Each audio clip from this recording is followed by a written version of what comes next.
Welcome to the Lean Blog Podcast. Visit our website at www.leanblog.org. Now, here's your host, Mark Graban.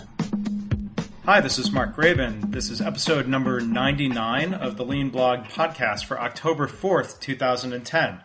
My guests today are Brent Cooper and Patrick Vlaskovits, two entrepreneurs from California who are the co-authors of the book, The Entrepreneur's Guide to Customer Development, a cheat sheet to the 4 steps to the Epiphany. Now, in the last year, I've taken a really strong interest in the so-called lean startups world and methodology, led by people including Eric Ries, who I'll be doing a podcast with later this year. I've written about him and shared video of him on the blog.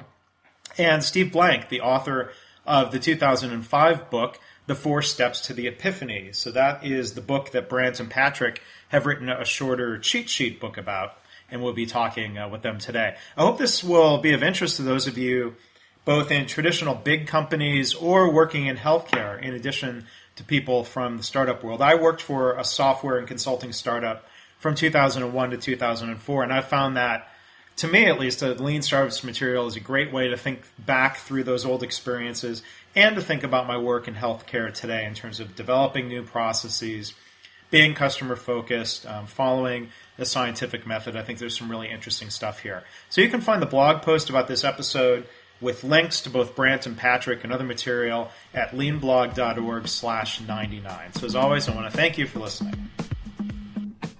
Well, I want to welcome today's guests, Brent Cooper and Patrick Vlaskovits. Brent, if you could start off by telling us a little bit about yourself and your background. Sure, Mark. I've done a little bit of everything in my career. I started out sort of on the technical side in IT and doing database development, managed professional services, then sort of started moving over to the dark side of product management and marketing, and ran marketing product management for a couple of startup companies. And now for the last several years, I've been an independent consultant focusing primarily on helping young startup companies get going and achieve market traction. Okay, thanks, Brent. And our other guest and co-author, Patrick Vlaskovits, if you could introduce yourself, please. Sure. So I've done also quite a few different things. Back right after college, helped found a web development shop, after which bounced around in Europe for a few years, and then came back and collaborated with Brent on this book after reading the 4 steps, which essentially changed my view of how to build a startup pretty radically as I was trying to build one. Well, thanks. And so you mentioned the 4 steps, and in Steve Blank's book, for people who aren't familiar with it, it's a book called The 4 Steps to the Epiphany, Successful Strategies for Products That Win. And so, Patrick, if you can introduce your book, The Entrepreneur's Guide to Customer Development. You call it a cheat sheet to the 4 steps. So I wonder if you could describe the book and talk a little bit about this customer development process, as you call it. Sure. So why don't I kind of talk a little bit about the book, and then I'll have Brent describe customer development in a little further detail. So great. The book was born out of Brent's and my passion for the 4 Steps to the Epiphany, which is a fantastic book and has been described by some as sort of the secret Bible of the Silicon Valley. It has tremendous explanatory power in terms of defining and explaining why startups make it and why don't. The reason we decided to write the book is because we wanted to basically distill the core concepts of Steve's book down to a very quick, readable format. Very cheat sheet, as we say. Mm-hmm. There's so much wisdom and knowledge in Steve's book, right, but we wanted to extract sort of the core parts of it and then update it with some of the recent thinking that had been done around minimal viable products, Eric Ries' Lean Startups, Dave McClure's Pirate Metrics, concepts like product market fit, which I believe Mark Andreessen had originated or popularized, and then Sean Ellis's sort of 40% rule for product market fit as well. And Patrick, if you could talk a little bit about what do you mean by a customer development process? I mean, it sounds different. A lot of organizations would talk about product development, but this is a very different methodology, right? Yep. So the way I would describe the customer development process from a super high level is engineering processes for sales and marketing. So again, at a high level, if you look at customer development as questioning your own assumptions, testing your hypotheses, and doing that by quote unquote getting out of the building by talking to your customers, then that is sort of the high level process. And then implementing specific principles like Patrick were mentioning, seeking product market fit, and some of the integrating some of the customer development work that you're doing into your development processes. So then you can look at customer development as this high level, test your assumptions all the way down to details of actually how you get out of the building, how do you engage in customers, how do you bring that information back and integrate it into your product development as well as your other business operations. Mm-hmm.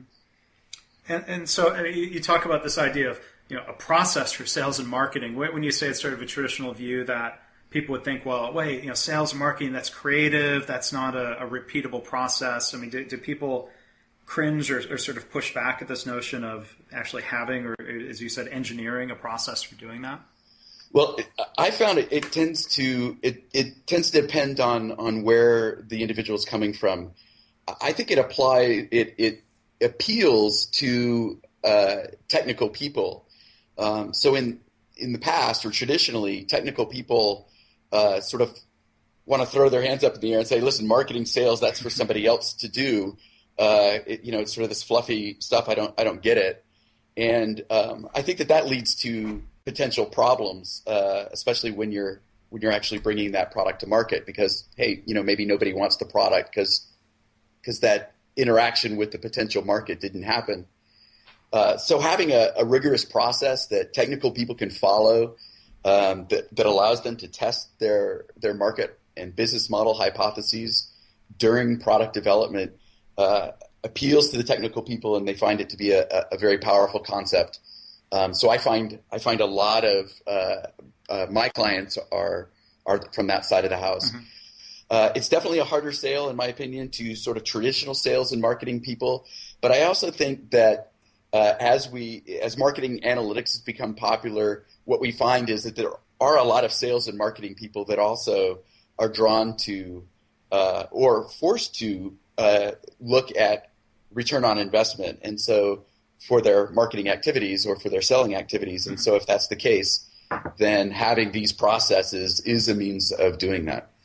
Right. And Patrick, maybe you can comment or elaborate on this some more, but when Brent brought up the point of getting technical people out to talk with customers, I mean, this is could be viewed as maybe either a much more integrated approach to engineering and sales and marketing, instead of being in silos where we develop a product and chuck it over the wall and you go sell it. I mean, is that to me that seems similar to what you see with lean and other settings, where instead of somebody designing a hospital building and then chucking over the wall, I don't know how you chuck a building over a wall, but hand it off to the people that actually have to run the place. This seems like a much more iterative, integrated approach. Is that fair to say?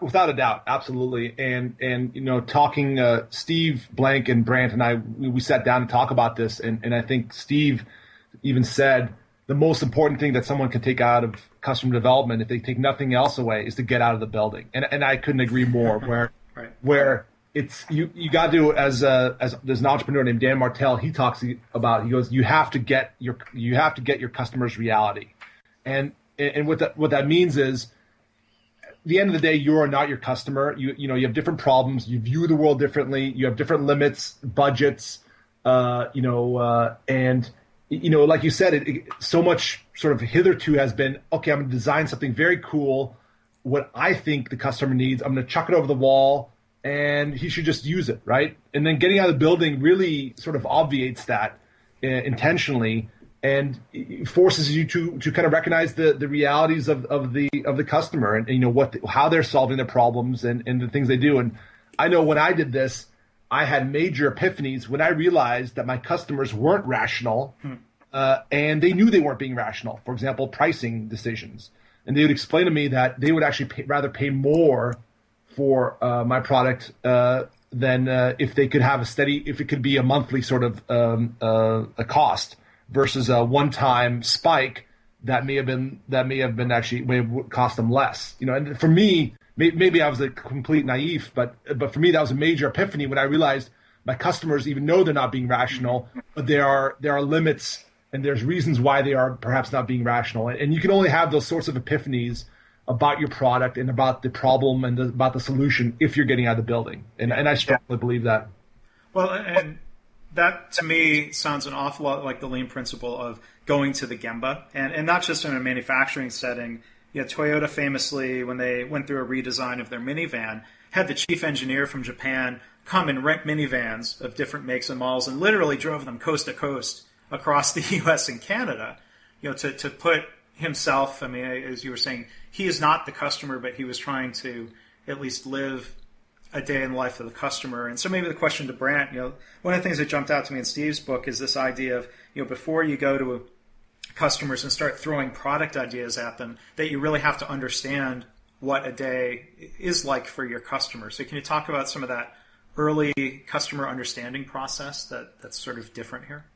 Sure. So it's very typical for product developers, for technical people, for founders who are passionate about the solution to immediately want to pitch their solution. And so it's vitally important that when you get out of the building and you're talking to your customers, that you don't influence their answers by immediately showing them product and saying, "Hey, doesn't this look great?" And your audience is going to be nice typically, and they're going to nod their head, and you're going to go away thinking that you've got this great market, but you actually haven't learned anything. And so the key to customer development is that it's a learning exercise in the beginning, and so when you go and are interviewing or talking with your customers, it's important that you're actually trying to find out what their pain is before you're pitching the solution. So I think that's something that actually trips up a lot of people, and so there are a number of ways that you can do that with customers. You want to ask open-ended questions. You want to make it not like an interview, but it's more like a conversation. So hopefully you've pulled together a meeting that is not too formal. You're not there to pitch them. You're not there to sell them. You're actually there to have a conversation about what are the problems that they're facing inside their business. Mm-hmm. Can you point to some examples of companies that are using customer development process either independently or in conjunction with the quote unquote lean startup methodology? Are there any success stories that you can point to these days? Well, of course, Steve wrote the book based upon his work at a number of different companies, including Supermac and Epiphany, both of which are successful companies. And Eric brought these principles to his first company, Eric Ries, and that was IMVU. Steve Blank's also sort of, first to point out that he developed these ideas, not actually by sitting in the building, but going out and researching other successful companies. So I think that there's a number of successful companies that have used some of these processes, even if they haven't called them customer development or called it lean. But more recently, there was a number of companies that demoed at Eric Ries's Lessons Learned conference last April, including Dropbox. Comes to mind, Kissmetrics. Sean Ellis has a number of companies that he's worked with, and again, I'm not sure that he ever actually called it customer development, but he was definitely using learning principles with a number of companies that he's supported. I'm working with a number of companies now that are have some measure of success, have paying customers, but they're still iterating their way towards product market fit, and that includes a company called the Hire Syndicate and Task Squid. So we're pretty early in the evolution of, or this evolution of these concepts, where they're called lean startups. or they're explicitly saying that they're doing customer development. But I think you can point to a number of companies that have used some of these processes and are quite successful. Okay. Yeah, I would also just to dovetail on what Brent said, in the book, actually, we have 4 case studies and of different folks who have done cust dev like things, and are very similar. And for example, DriveCam, Bruce Mueller from DriveCam spoke to us about this. And, he never called it customer development, but he was living getting out of the building. I mean, he was on his customers' job sites, every day. And he felt just instinctually he has got to be, have his pulse on exactly, what his customers' problems are. And that's that was one of the main philosophies that drove DriveCam. And again, he didn't call it customer development, but it was very, very, very similar. And we found other cases like that where, again, it wasn't called customer development per se, but the very similar types of principles, staying close to the customer, iterating and learning from the customer, and then folding that into the development process. Yeah, because that whole idea of learning and continuously iterating, it seems to follow very much a scientific method model, or if people who know the Dr. Deming philosophy of the plan, do, study, act cycle. It's really interesting to see this idea of companies iterating and continuously learning and even changing based on that feedback. It's really kind of cool to see. And I guess the other thing that I like to point out is that it's important to distinguish between learning from your customers and getting a list of feature requests. So successful and unsuccessful companies are often talking to their customers and getting feature requests and filling their bug tracking system with things that their customers are asking for. So there's sort of nothing new about that. But that's not really what customer development is. Customer development is more about learning what those pains are. And so the features that you are determining to implement, hopefully you understand what the pain is that they're solving, and that matches what your vision of what your product is going to be. And so there's a balance there between listening to your customers to hear what they're really saying versus being a stenographer and just writing down all of their features that they're asking for. Right. Now, do you feel like there's broader adoption within Silicon Valley or other startup hotbeds where this has become trendy or something that VCs are looking for, or is that sort of a moot point in terms of looking for investors? It seems to me that companies going through this process tend to get to market earlier. Do you see more startups that are able to bootstrap themselves through this approach? Well, I think that the present investment environment means that you need to prove something about your business model before you get investment. And so the lean startup doesn't speak directly to taking money or not taking money. So it's not the equivalent of bootstrapping. But in this environment, when, if you're forced to prove something about your business model before you're able to get funding, then the lean principles are exactly right on. And create a minimum product necessary to prove an aspect of your business model enough to get somebody to give you money. So I think that like all trends, I think that there are people that use these terms loosely, and so you do hear people throwing the concept of lean startup out quite a bit. Lean startup, around quite a bit, and they don't always mean precisely what Eric and others have defined it as. Yeah. And so I think there is some potential problems there, but I think in general there's a growing base of people that are applying these principles, and there are more investors that are requiring it, and so.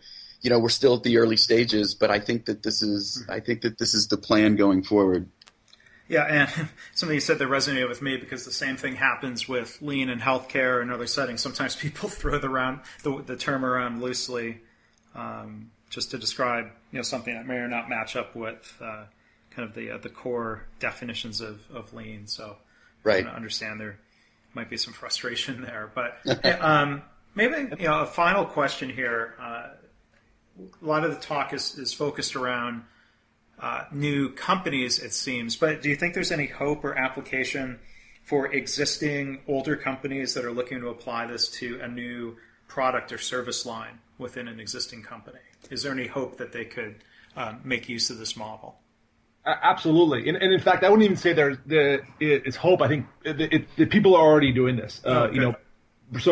So Brent and I actually have worked on a few projects with larger existing companies, larger enterprises that are actively looking to sort of spur innovation via custom development processes. And again, if you look at history, people have done these things again before. So larger companies have done these things before. And in fact, there is a company, and the name doesn't come to mind at this point, but they actually did some sort of they've done sort of MVP type things, sort of faux MVP type things to see, what customers will bite on, and then go out and build it once someone's actually, sort of bid on the idea. So I guess that my answer is, one is it's already happening, and two, I think more and more companies will be adopting sort of custom development like processes. Does that mean that they'll be doing, custom development exactly the way Steve Blank describes it, or even we try to describe it? Probably not. But I don't think perfect should be the enemy of good. Mm-hmm. And I think custom development, what you take from it can generate a lot of value, even just taking bits and pieces of it, sort of. If that makes any sense. To add to that, the customer development process evolves as a company grows. So if a company is successful and they've introduced a number of successful products, the likelihood is that they're already very well engaged with their customers, and they're learning about new innovation that they need to bring in and new products that they need to do. If you've read Christensen's The Innovators Dilemma, mm-hmm. leading companies sort of naturally do that, and there's a lot of customer development that's involved in that.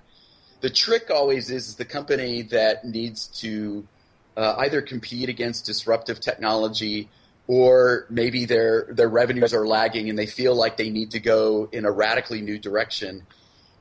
And then the question becomes, can they apply the early startup type of customer development inside of a big company? And I think that's very difficult to do, and it takes very strong leadership and buy-in from key executives to be able to run a group independently of the main core of their business, in order to give that group the budget they need and the opportunity to fail. Well, the freedom.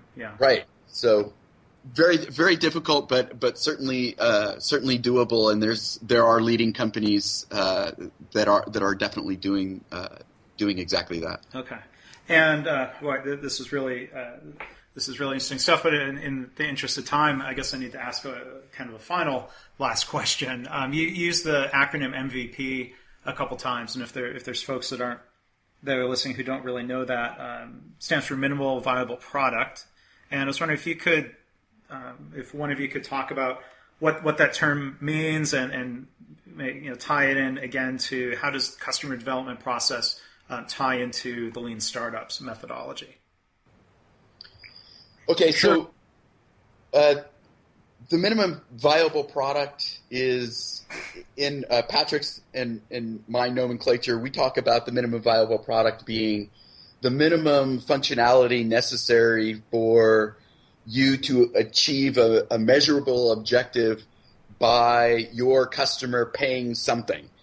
And so I guess it's a rather esoteric definition, but what we're really trying to get to is that if you're just trying to test some part of your business model, and we recommend that you're testing something that is of risk to your business model. So if you pass this test, then it's good to move on. If you don't, it's time to pivot. But that test may be that you want your customer to pay attention to you, to click on a button, to agree to a demo. And so you have to provide enough functionality that gets them to do that, so that you have proven a specific objective that is measuring this risk. So, sort of in the larger concept, it typically means that you're building only what's necessary for a customer to pay for your product, because you've then proven at some level your business model, and you're sort of good to go on from there. Just to add to what Brent said, a lot of people misunderstand MVP, and they take it to mean an almost intentionally sloppily built product, and then they kind of wonder why. It's kind of weird. I've seen this all the time on the net. People kind of complain why their MVP isn't getting any traction. An MVP, depending on your product and your vision and who your customer is and what solution you're providing, it could very easily be $hundreds of $1,000 MVP or even $1 million MVP. There's no rule that Eric Ries or anyone has handed down saying that MVP has to be a piece of crap, if pardon my language. And right. So, and I think that has to be sort of stated. That it depends again, like Brent said. It's a product with the fewest number of features needed to achieve a specific objective, and that users are willing to pay. Right, in some form of a scarce resource, and that could be time, money, what have you. Right, you're trying to learn something, and I think the word viable is as important as minimum. Right, exactly. And so I think a lot of people really misunderstand. A lot of people get really excited about MVPs, and they'll do a landing page and things like that, and that may work for certain problems and certain solutions, but for often I think very visionary things or perhaps services that rely on network effects. Those things may not work, right? So it all depends, and I really get kind of irritated when people don't really understand or don't really grok, what an MVP is, and they kind of just use it to be kind of lazy, if that makes any sense. Right. So not sub-minimal and not sub-viable, but minimum viable product. We'll put the emphasis on the V. That's right. All right. Well, cool. Hey, Brent Cooper and Patrick Vlaskovitz, authors of The Entrepreneur's Guide to Customer Development, a cheat sheet to the 4 steps to the Epiphany. Want to thank you for taking time out today. Where can people pick up the book or find you on the web if they want to read more or reach out to you? They can find it at custdev.com, so C-U-S-T as in Thomas, D as in dog, E-V.com. And they can also get the paperback on Amazon. They can search for either Brent or myself or just The Entrepreneur's Guide to Customer Development.